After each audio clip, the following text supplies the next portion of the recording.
नमस्कार, मैं डॉक्टर अनुज चावला हूँ। मैं एक फुट एंड एंकल सर्जन हूँ। आज हम बात करने वाले हैं एंकल ट्विस्टिंग इंजरी यानी कि एंकल स्प्रेन के बारे में।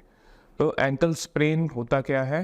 जब आप अगर चल रहे हैं किसी भी उबड़-खाबड़ जगह पे और आपका पैर कहते हैं ना मुड़ जाता है या मोच आ जाती है, तो उसमें एंकल स्प्रेन बनता है। तो नॉर्मली वो मुड़ता ऐसे है कि अगर ये पैर है, ये पैर का बाहर का हिस्सा है, तो ये पैर ऐसे करके मुड़ता है। और जब ये ऐसे करके मुड़ता है तो यहाँ के जो टिश्यूज है जो पैर के बाहर की तरफ के होते हैं एंकल के, उसमें चोट आती है। तो कई बारी यहाँ पे हड्डी टूट सकती है, जिसमें प्लास्टर वगैरह की ज़रूरत है, कभी कभी ऑपरेशन की ज़रूरत पड़ती है।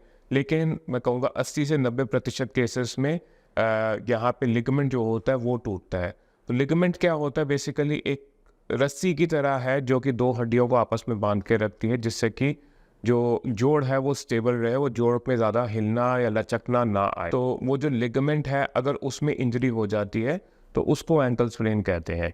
जब भी कभी भी कोई एंकल स्प्रेन होता है तो पहला ट्रीटमेंट उसमें होता है राइज यानी कि रेस्ट, आइसिंग, कंप्रेशन और एलिवेशन।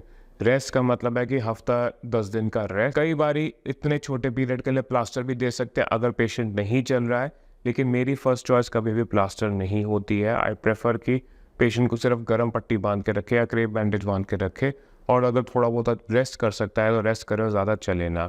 आइसिंग यानी कि बर्फ़ से सेक बहुत ज़्यादा ज़रूरी है।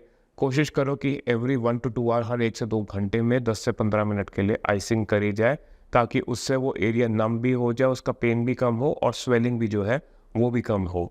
गर्म पट्टी और उसके साथ साथ एलिवेशन यानी कि पैर को उठा के रखना है। शुरू के 1-2 हफ्तों में जनरली यही होता है, और उसके बाद डिपेंडिंग अपॉन कि कितना पेन है, पेशेंट अपना जो है और ज़्यादा चलना फिरना शुरू कर सकता है। एक एंकल ब्रेस आता है या एंकल स्टिरअप आता है जो कि एंकल को बांध के रखता है, पकड़ के रखता है, और एंकल की मूवमेंट अंदर बाहर की जो है वो नहीं होती है। वो ज़रूरी होता है शुरू के 4 से 6 हफ्तों में, ताकि वो लिगामेंट अच्छी तरह से हील कर जाए। अगर दिक्कत ज़्यादा है और स्टिफनेस है या पैर में कमज़ोरी आ गई है तो फिजियोथेरेपी का बहुत ज़्यादा बड़ा रोल है। फिजियोथेरेपी जिसमें कि हम सबसे पहले स्ट्रेचिंग एक्सरसाइजेस करते हैं ताकि एंकल की मूवमेंट पूरी की पूरी आए। फिर उसके बाद जो एंकल के आसपास की मसल्स है उसकी स्ट्रेंथनिंग करते हैं, एंड फाइनली प्रोप्रियोसेप्शन या कि एंकल की बैलेंस की ट्रेनिंग, ताकि कि ये एंकल स्प्रेन दोबारा ना हो। तो मोस्ट ऑफ द केसेस मैं कहूँगा 80 to 90% ऑफ द केसेस जिसमें कि एंकल ट्विस्ट होता है और स्प्रेन होता है, वो इसी ट्रीटमेंट से जनरली सेटल हो जाता है। Thank you very much.